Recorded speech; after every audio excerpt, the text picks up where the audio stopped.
নমস্কার, সুরজিৎ মান্না ক্রিয়েশনস চ্যানেলের পক্ষ থেকে তোমাদের সবাইকে সুস্বাগতম। আশা করি তোমরা সকলে ভালো এবং সুস্থ আছো। আমি তোমাদের জন্য এই ভিডিওটিতে তুলে ধরছি 2026 সালের মাধ্যমিক পরীক্ষার্থীদের তথা 2025 সালের দশম শ্রেণীর ছাত্রছাত্রীদের ফার্স্ট ইউনিট টেস্ট তথা প্রথম পর্যায়ক্রম মূল্যায়নের জন্য রায় ও মার্টিন প্রশ্ন বিচিত্রার ভলিউম 1 থেকে বাংলার একসেট প্রশ্নপত্রের সম্পূর্ণ সমাধান করছি। তার আগে তোমাদের কাছে অনুরোধ, তোমরা ভিডিওটি না টেনে পুরোটা দেখো। ভিডিওটি কেমন লাগলো কমেন্ট করে জানিও, ভিডিওটিকে লাইক দাও এবং শেয়ার করো, এবং চ্যানেলে নতুন হলে চ্যানেলটিকে সাবস্ক্রাইব করে চ্যানেলের সঙ্গে যুক্ত হয়ে যাও। আলোচনা শুরু করছি। 15 নম্বর স্কুল নবদ্বীপ হিন্দু স্কুল। একে দাগে ঠিক উত্তরটি বেছে নিয়ে লেখো। 1.1 ক্রমশ কথাটা ও ছড়িয়ে পড়ে কোন কথা? অপশান গয়ে কারেকশান করার কথা, কারেকশানের কথা। 1.2 আয় আরও বেঁধে বেঁধে থাকি কথাটির অর্থ।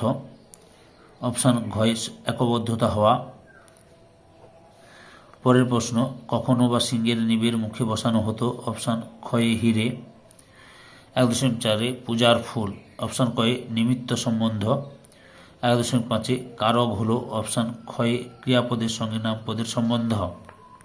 2 দাগে কম বেশি 20টি শব্দের মধ্যে উত্তর লেখো। 2.1 শুধু একটাই জানা ছিল না, কোন বিষয়টি অজ্ঞাত ছিল? উত্তর, গল্প লেখা এতই সহজ যে সাধারণ মানুষও লিখতে পারে, একথা তপনের জানা ছিল না। পরের প্রশ্ন 2.2 হায় ছায়াবৃত্তা কাকে কেন ছায়াবৃত্তা বলা হয়েছে? উত্তর, আদিম ঘন অরণ্যের ঢাকা আফ্রিকায় সূর্যরশ্মি ঢুকতে না পারায় তাকে ছায়াবৃত্তা বলা হয়েছে। 2.3 বুকের রক্ত ছলকে ওঠে তপনের, এর কারণ কি? উত্তর, তাদের বাড়িতে বেড়াতে আসা ছোট মাসি আর মেসোমশাই এর কাছে সন্ধ্যাতারা পত্রিকাটি দেখে তপনের বুকের রক্ত ছলকে ওঠে, কারণ তাতেই তার গল্প প্রকাশের কথা ছিল। 2.4 সমানি সমশীর্ষানি ঘনানি বিরলানি চ এর বাংলা অর্থ লেখ। উত্তর, সমস্ত অক্ষর সমান, প্রতিটি ছাত্র সুশৃঙ্খল ছত্র হবে, প্রতিটি ছত্র হবে, স্পেলিং মিস্টেক হয়ে গেছে, প্রতিটি ছত্র সুশৃঙ্খল তথা পরিচ্ছন্ন। 2.5 সমধাতুজকরণ কাকে বলে? উদাহরণ দাও। উত্তর, বাক্যস্থিত ক্রিয়া এবং তার করণ একই ধাতু সহ নিষ্পন্ন হলে করণটিকে সমধাতুজকরণ বলে। উদাহরণ, কি মাতনি মেতেছ? 3 দাগে কম বেশি 60 শব্দে উত্তর দাও। 3.1 তপনের হাত আছে কথাটি কার, কোন প্রসঙ্গে বলেছেন? উত্তর, আশাপূর্ণা দেবীর জ্ঞানচক্ষু গল্পের অংশ, কথাটি হলো তপনের নতুন মেসোমশাইয়ের। উক্তিটির মাধ্যমে তপনের লেখক মেসোমশাই তপনের লেখার প্রশংসা করেন এবং বলেন যে তার মধ্যে গল্প লেখার প্রতিভা আছে। তপনের বয়সী সমস্ত ছেলে রাজারানীর গল্প কিংবা খুন জখম অ্যাক্সিডেন্ট নিয়ে গল্প লেখে, কিন্তু তপন এত অল্প বয়সী চেনা গণ্ডির বাইরে বেরিয়েছে। রাজারানীর গল্প, খুন জখম অ্যাক্সিডেন্টের গল্প, না খেতে পেয়ে মরে যাওয়ার গল্প বাদ দিয়ে সে নিজের স্কুলে ভর্তি হওয়ার প্রথম দিনের অভিজ্ঞতা এবং নিজের অনুভূতির বিষয়ে গল্প লিখেছে, যা প্রশংসার যোগ্য। 3.2 আমাদের ঘর গেছে উড়ে, কাদের ঘর কেন উড়ে যাওয়ার কথা বলেছেন কবি? উদ্ধৃতাংশটি এখান থেকে শুরু করো, পরপর দেখে নাও উত্তরটি। নির্দেশ করা হয়েছে এত পর্যন্ত লিখবে। পরের প্রশ্ন, 4 দাগে কম বেশি 150 শব্দে উত্তর দাও।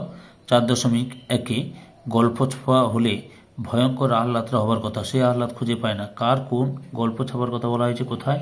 গল্প ছাপা হলে সে আহ্লাদ খুঁজে পায়নি কেন? এটা প্রান্তিকের সহায়িকা বই থেকে তোমাদের দেখাচ্ছি। আশাপূর্ণা দেবীর রচিত জ্ঞানচক্ষু গল্পের কেন্দ্রীয় চরিত্র তপনের, এখান থেকে শুরু করবে, বুঝতে পেরেছ? পর উত্তরটি দেখে নাও।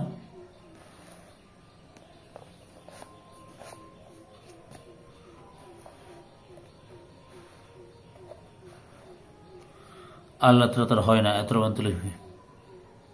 পরের প্রশ্ন 4.2 আয় আরও বেঁধে বেঁধে থাকি কবিতায় কবির সমাজ সচেতনতা কিভাবে প্রকাশ পেয়েছে তা আলোচনা করো। এই যে আয় আরও বেঁধে থাকি কবিতাটি এক স্বতন্ত্র সময়ের ধারাভাষ্য রচনা করে, এখান থেকে লেখা শুরু করো। আয় আরও এখান থেকে লেখা শুরু করো, পরপর দেখে নাও।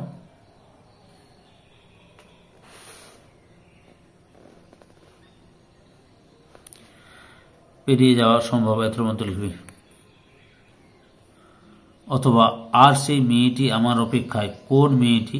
কবির অপেক্ষায় তার দিন কিভাবে কেটেছে লেখো। মেয়েটিকে লক্ষ্য করো। পাবলো নেরুদার অসুখী একজন কবিতার মেয়েটি হলো কবি তথা কথকের প্রিয়তমা, যাকে অপেক্ষায় রেখে কথক বহুদূর চলে গিয়েছিলেন। পরের প্রশ্নটির উত্তর এখান থেকে শুরু করবে। এই যে কবিতার শুরুর বিচ্ছেদ দৃশ্যে লুকিয়ে থাকে, এখান থেকে শুরু করে, বুঝতে পেরেছ? হিসেবে এত পর্যন্ত লিখবে। 5-এর দাগে কম বেশি 150 শব্দ যে কোনো একটি প্রশ্নের উত্তর দাও।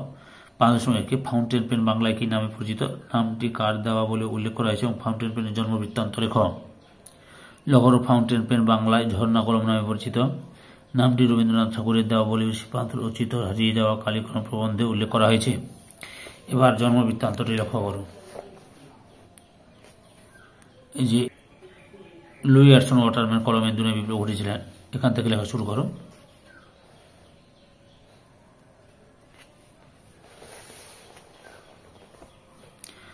সুন্দর হয়ে ওঠে এত পর্যন্ত লিখবে। 5.2 কালি কলমের প্রতি ভালোবাসা হারিয়ে যাওয়া কালি কলম প্রবন্ধে কিভাবে ফুটে উঠেছে তা আলোচনা করো। হারিয়ে যাওয়া কালি কলম প্রবন্ধটিতে এখান থেকে লেখা শুরু করবে। পূর্ব উত্তরটি দেখে নাও।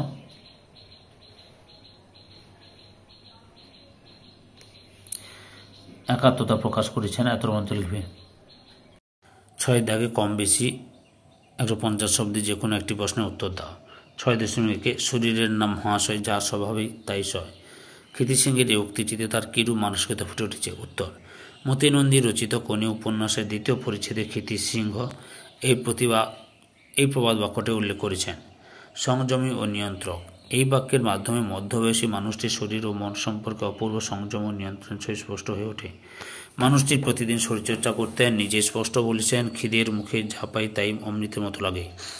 শরীর সম্পর্কে অত্যন্ত সচেতন মানুষটি বাড়িতেও তার এই আদর্শ মেনে চলতেন।